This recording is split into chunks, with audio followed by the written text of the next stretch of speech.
Assalamualaikum dan salam sejahtera. Saya Muhammad Fitri bin Arifin, nombor matrik 258626, untuk subjek GMGF 2014 Ekonomi dan Pembangunan. Hari ini saya akan membentangkan berkaitan tajuk kadar pertukaran mata wang asing bebas. Okey, yang pertama pengenalan. Istilah kadar pertukaran ni dirujuk sebagai harga relatif mata wang negara.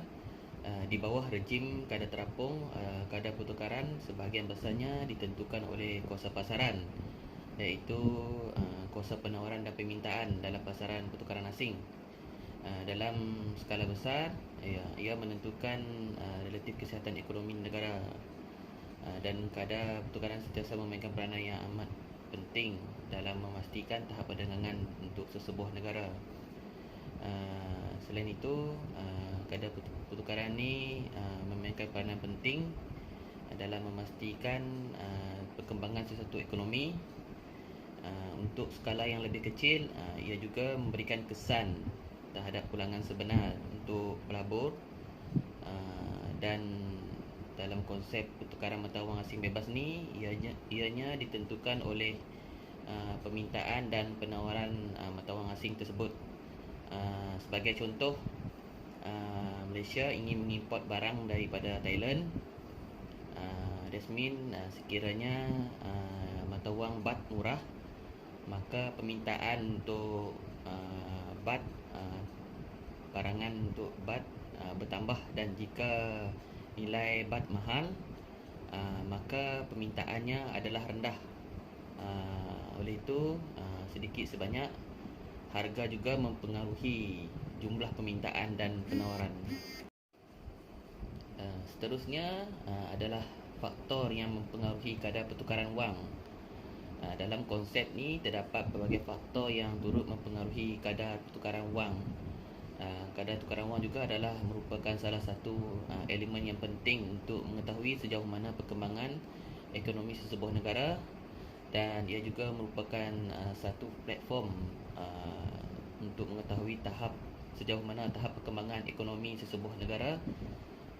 Dan di sini terdapat ada 5 faktor yang disenaraikan, iaitu kadar inflasi, kadar faedah, defisit akaun semasa, hutang kerajaan, dan kestabilan politik. Okey, kita pergi ke faktor yang pertama, iaitu kadar inflasi. Kadar inflasi ini adalah merupakan salah satu faktor yang mempengaruhi kadar pertukaran wang. Inflasi ini ialah peningkatan yang berterusan bagi harga purata untuk semua barangan dan perkhidmatan yang dihasilkan dalam ekonomi. Kesan inflasi ke atas ekonomi adalah pelbagai, dan ia boleh menjadi positif dan tidak negatif. Walau bagaimanapun, inflasi tinggi yang konsisten akan menekan nilai kadar pertukaran wang. Apabila harga semakin tinggi, semakin rendah nilai wang, dan seterusnya akan mengurangkan kuasa beli rakyat berbanding negara lain. Inflasi juga banyak memberikan kesan negatif terhadap kadar tukaran wang, kerana inflasi yang rendah tidak menjamin kenaikan mata wang, namun melalui kadar inflasi yang tinggi, besar kemungkinan akan menyebabkan kejatuhan mata wang. Sebagai contoh, inflasi Malaysia lebih tinggi daripada Thailand.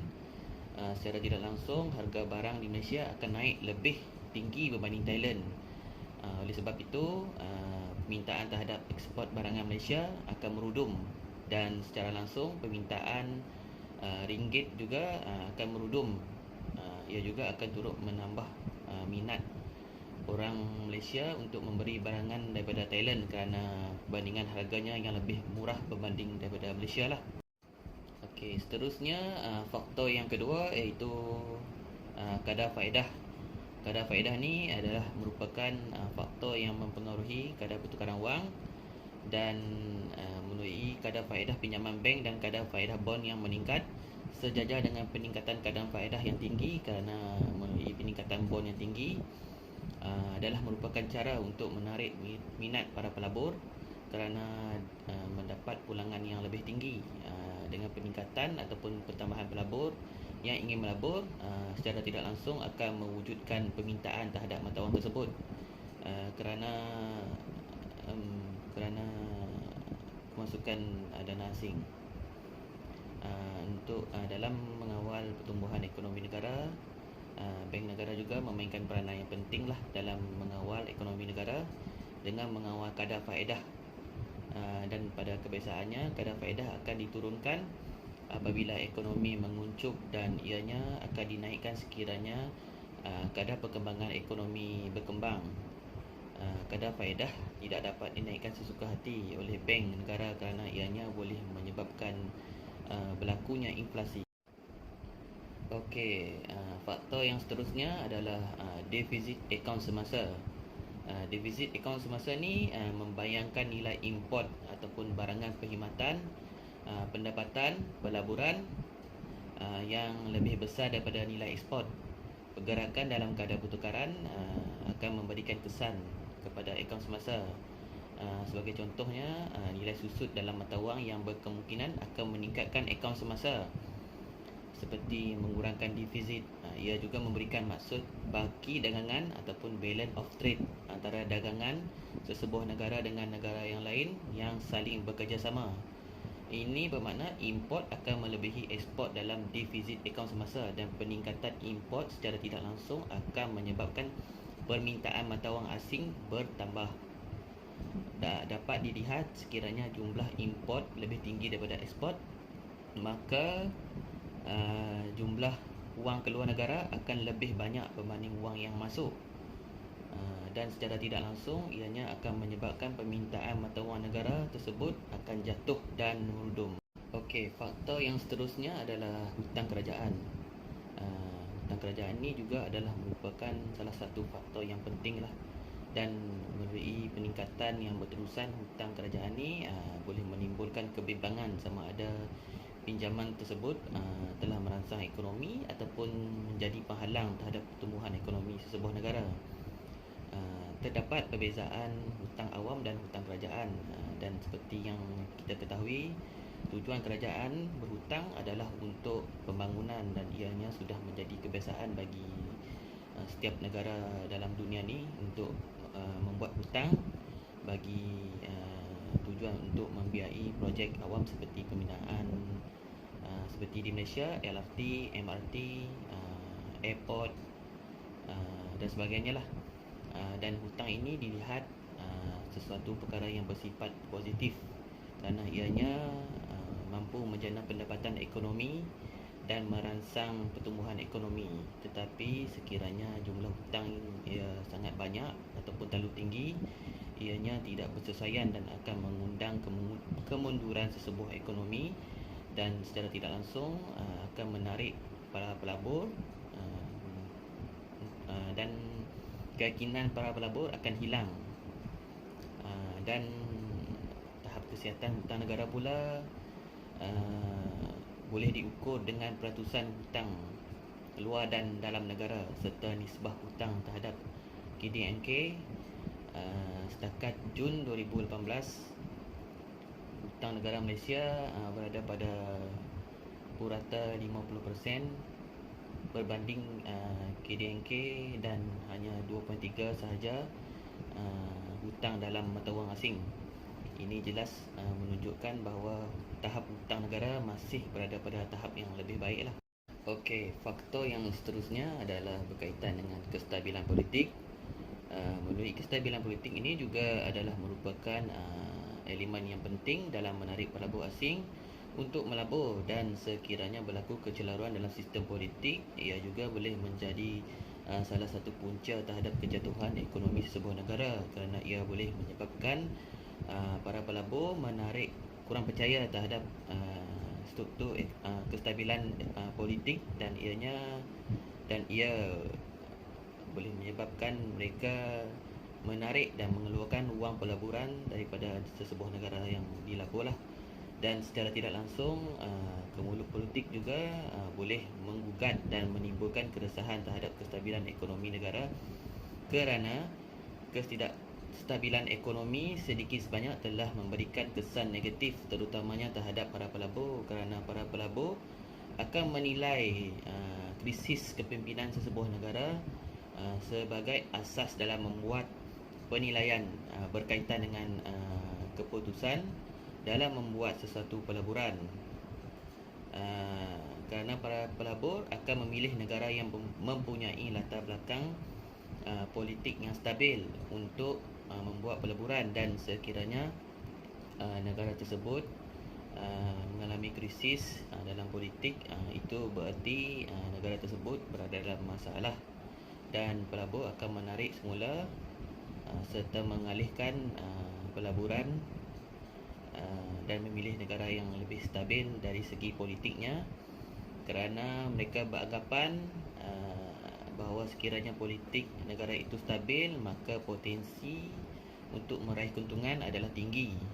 Dan ini jelas menunjukkan bahawa politik memainkan peranan penting dalam usaha untuk menarik minat para pelabur, kerana tahap kembangan ekonomi negara bergantung kepada tahap kestabilan politik negara, dan sekiranya berlaku masalah dalam sistem politik, ianya boleh mengundang pelbagai reaksi negatif para pelabur, dan secara tidak langsung ia akan memberi kesan terhadap ekonomi negara secara khususnya. Okey, yang seterusnya adalah kepentingan kadar pertukaran mata wang asing bebas.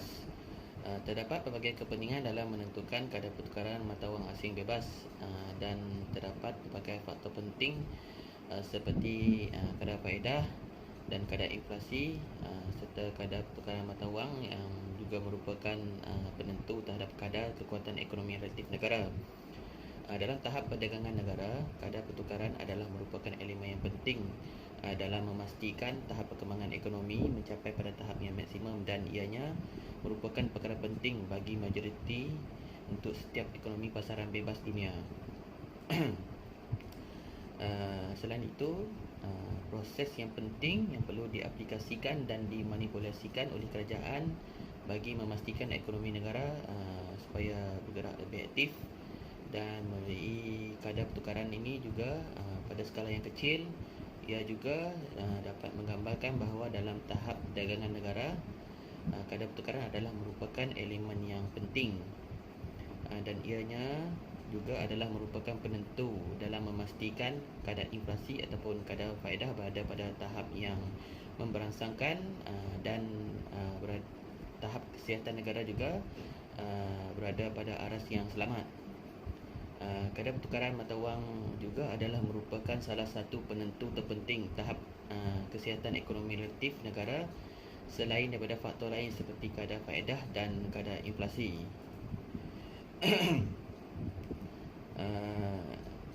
Dalam proses untuk mewujudkan kepercayaan negara yang mempunyai keupayaan dalam membayar balik hutang negara daripada negara lain, secara tidak langsung kepercayaan yang wujud dalam pembayaran balik hutang akan menggambarkan nilai mata wang sesebuah negara itu berada pada tahap yang stabil. Melalui peningkatan mata wang asing juga yang diperolehi daripada jualan ekspor dan pengeluaran mata wangnya sendiri daripada hasil permintaan asing terhadap produk akan menjamin peningkatan ekonomi secara tidak langsung. Okey, seterusnya adalah implikasi pertukaran mata wang asing bebas dalam aspek perubahan tingkat harga umum. Jika sesebuah negara itu mengalami kenaikan tingkat harga umum yang lebih tinggi daripada negara dagangannya, maka harga barangan ekspor negara itu akan menjadi mahal. Selepas itu akan berlakunya pengurangan dalam ekspor negara itu. Dalam situasi ini, ianya akan menyebabkan mata wang asing berkurang, dan dalam masa yang sama ianya memberikan kesan terhadap kadar pertukaran asing bagi sesebuah negara asing itu, dan ianya menjadi bertambah buruk. Selain itu, dengan kenaikan harga umum bagi dagangan sesebuah negara akan mengakibatkan harga barangan ekspor tersebut menjadi mahal, dan pada akhirnya akan berlaku pengurangan dalam import negara itu. Dalam situasi ini, ianya akan menyebabkan kesan sampingan terhadap mata wang asing berkurangan, dan turut memberikan kesan terhadap kadar pertukaran asing negara yang semakin bertambah baik. Selain itu, pertukaran mata wang asing ini juga turut memberikan kesan terhadap tiga elemen tersebut, iaitu permintaan dan penawaran pertukaran asing. Yang kedua, kesannya terhadap perubahan pertukaran asing terhadap ekspor dan import negara. Yang ketiga, kesan terhadap perubahan ekspor dan import terhadap kadar pertukaran asing. Untuk permintaan dan penawaran pertukaran asing, ianya ditentukan oleh mekanisme pasaran dalam pertukaran asing akan mengalami perubahan dari semasa ke semasa akibat daripada perubahan permintaan dan penawaran mata wang asing. Kadar pertukaran asing ditentukan oleh permintaan mata wang asing sama ada dengan penawaran mata wang asing di pasaran pertukaran asing. Apabila kadar pertukaran asing bertambah baik, maka nilai ringgit akan meningkat. Permintaan mata wang ringgit adalah bergantung kepada permintaan rakyat asing ataupun terhadap produk serta barangan yang ditawarkan yang ada di Malaysia, dan segala perbelanjaan yang dibelanjakan oleh warga asing tersebut ianya akan menjadikan permintaan semakin tinggi. Kadar pertukaran asing ditentukan dalam pasaran pertukaran asing bebas oleh kuasa permintaan dan penawaran. Untuk pertukaran asing, untuk menjadikan fungsi permintaan dan penawaran kepada pertukaran asing seperti fungsi permintaan dan penawaran pasaran konvensional, beberapa definisi ataupun takrif kadar pertukaran sebagai harga satu unit mata wang asing dinyatakan dalam sebutan mata wang tempatan. Okey, yang seterusnya adalah implikasi ataupun kesan perubahan terhadap kadar pertukaran asing terhadap ekspor dan import negara. Dalam konteks ini, kadar perubahan pertukaran asing ianya memberikan kesan terhadap ekspor dan import, dan ianya juga turut memberikan kesan terhadap perkembangan struktur ekonomi. Pertukaran asing turut mempengaruhi nilai ringgit dan dapat dilihat sekiranya ia bertambah baik, maka nilai ringgit juga turut meningkat. Harga ekspor menjadi lebih mahal dan ekspor berkurang jika permintaan ekspor Malaysia anjal harga. Sebaliknya, ekspor bertambah jika permintaan ekspor Malaysia tidak anjal harga. Manakala harga import menjadi lebih murah dan import bertambah jika permintaan import Malaysia anjal harga. Sebaliknya, import berkurang jika permintaan import Malaysia tidak anjal harga. Selain itu, dapat juga dilihat ekspor bersih juga bertambah jika ekspor bertambah dan import berkurang, ataupun pertambahan ekspor melebihi pertambahan import. Okey, yang seterusnya adalah kesan perubahan ekspor dan import terhadap kadar pertukaran asing. Yang ketiga ini dapat dilihat bahawa perubahan ekspor dan import sedikit sebanyak memberikan kesan terhadap pertukaran asing. Melalui kenaikan harga ekspor pada sesebuah negara, ianya turut mempengaruhi harga barangan ekspor untuk sesebuah negara itu, sama ada barang itu mahal ataupun murah. Dan dalam masa yang sama, negara lain akan kurang mengimport barang bagi negara itulah. Dan dalam keadaan ini ianya menyebab berlakunya pengurangan mata wang asing. Import adalah barangan yang dikeluarkan oleh negara asing tapi dijual di negara asal. Apabila orang di satu negara menuntut produk daripada firma negara lain, mereka mesti memasuki pasaran lain terlebih dahulu untuk beli mata wang negara itu. Setelah mata wang ditukar, mereka boleh membeli produk tersebut. Sebagai contoh, jika anda memiliki rangkaian kedai dolar dan ingin membeli produk daripada syarikat besar seperti China, anda seharusnya tidak boleh untuk menghantar cek dalam dolar Amerika kepada syarikat China. Syarikat China mahu dibayar dalam mata wang mereka sendiri. Oleh itu, anda sendiri perlu pergi ke pasaran tukaran asing dan membeli mata wang China dengan dolar Amerika supaya anda boleh membayar barangan yang dibeli anda.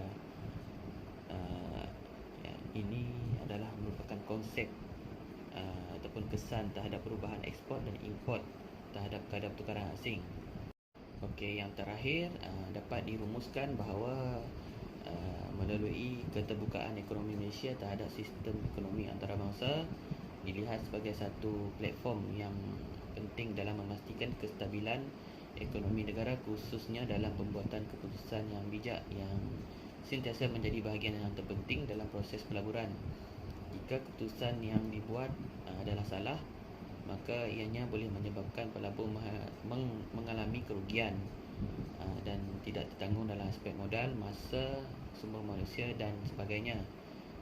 Dalam konteks ini, kadar pertukaran sentiasa bertindak sebagai salah satu elemen yang perlu dipertimbangkan oleh pelabur asing dalam proses pelaburan, kerana turun naik kadar pertukaran boleh menyebabkan pelabur memperoleh keuntungan yang sangat sedikit ataupun mungkin mendapat pampasan yang lebih daripada apa yang sepatut diperolehinya.